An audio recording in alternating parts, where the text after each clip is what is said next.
Alright, so gamers, welcome to First Impressions. Obviously, as the name states, it's just about that, first impressions. So the first game up, I figured why not do somewhat of an indie title by giving us a game called Afterfall InSanity. This game is kind of an interesting game because it was a greenlit through Steam. So just overall, it uses the Unreal 3 engine. Just a lot of the stuff is interesting about this entire game. Um, I have not actually played any of this, so I have no idea how this is personally, other than the fact that I got it for extremely cheap.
Alright, so the initial impression is it's an Unreal 3 engine, so the clothing and the models are pretty much what you expect, par for the course. The environments, Unreal 3 is starting to kind of show its age with some of these, but overall it's not terrible.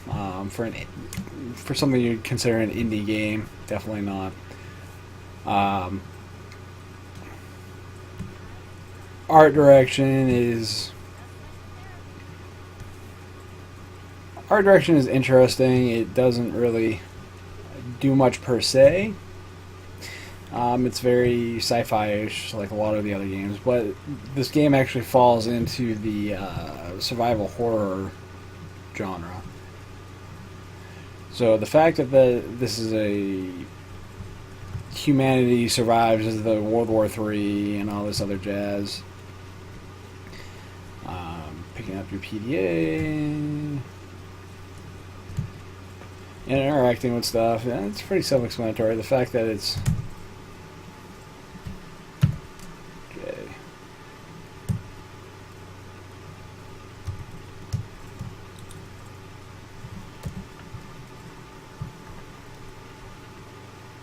Some of the things are kind of interesting that I've noticed so far. The voice acting is low budget, but not terrible. I've seen worse, much, much worse. If anybody wants to know my opinion on bad voice acting, go buy the original Mars Warlog. That was terrible voice acting from the main characters. Dark is another one with terrible, terrible voice acting. Some of those are very bad voice acting. Um, the graining effect that they kind of got on this is kind of cool. It makes you question reality. It's kind of Matrixy in that regard, but from what I've seen so far, it's not terrible. Well, wasn't there just a lady there? I had to go get my PDA to. Okay, that's odd.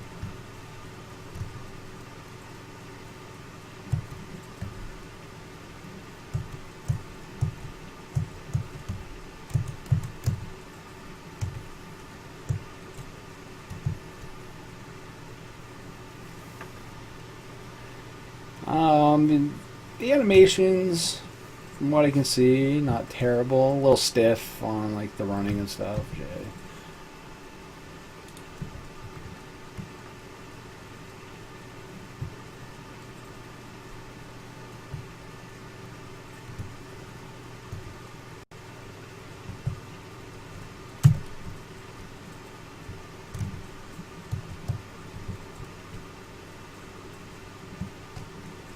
So overall, I'd say this is for what you paid for the game. It's not terrible.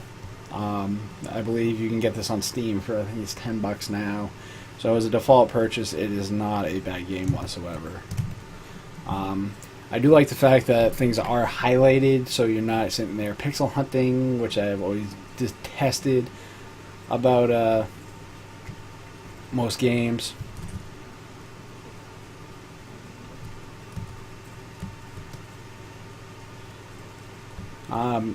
The biggest thing I can say is there's not a lot of variety in the character models. They're all either, like, just for an example, balding, short-haired, younger, 5 o'clock shadow type. So it's kind of generic on that regard. I mean, even the character you are is very, very generic, unfortunately.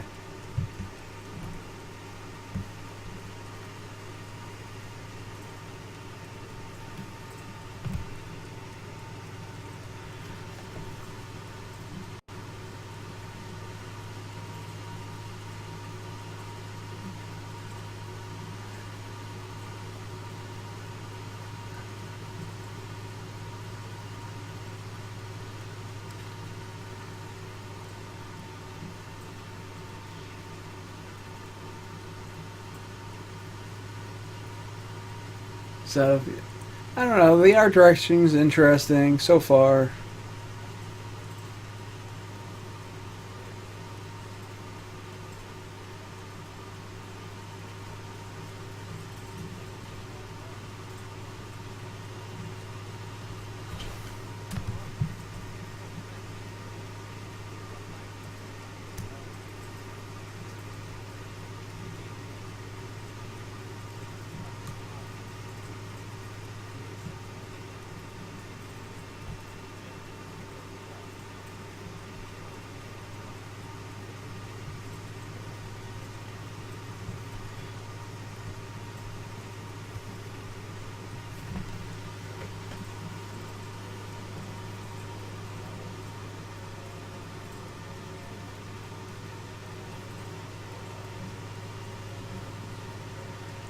Finally, a game that is an indie that the lip syncing is not completely fucking terrible, which is nice to see. There's been a lot of games that have really, really, really, really bad lip syncing. I'm looking at you, Dark. Terrible game. Terrible. Graphically, it's not bad, like I said. So, my first impressions are pretty good. Like I said, Unreal's starting to really kind of show its age. Surfaces aren't as crisp as they could be. Doesn't have a lot of the HDR and that kind of stuff that make things a little more interesting.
Combat's it's a little clunky, a little too mouse clicky oriented.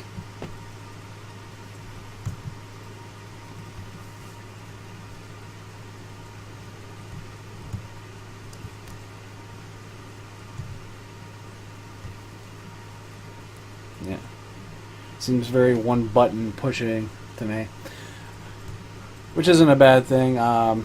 Some of the attention to detail is kind of cool, like these pressurized air chambers and stuff. It's kind of a interesting look at life underground.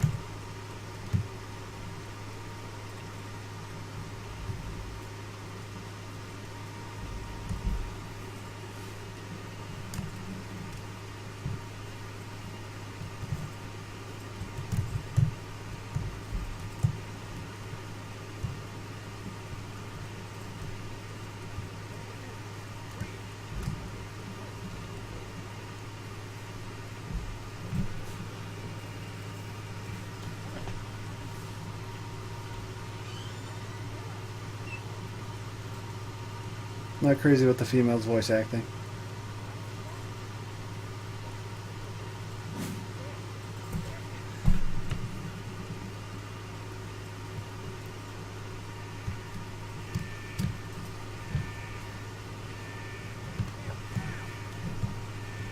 Oh, I failed.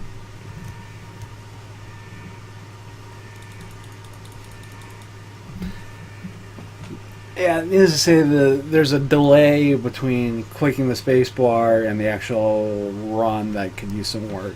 But that's a quib more than anything else. Overall, I'd say for $10, you really can't go wrong. The extended edition gives you, I believe, it's the soundtrack as well as a few other things. The attention to the detail on some of the things is kind of cool. The graining filter effect kind of gives you a feel of, are you really going insane?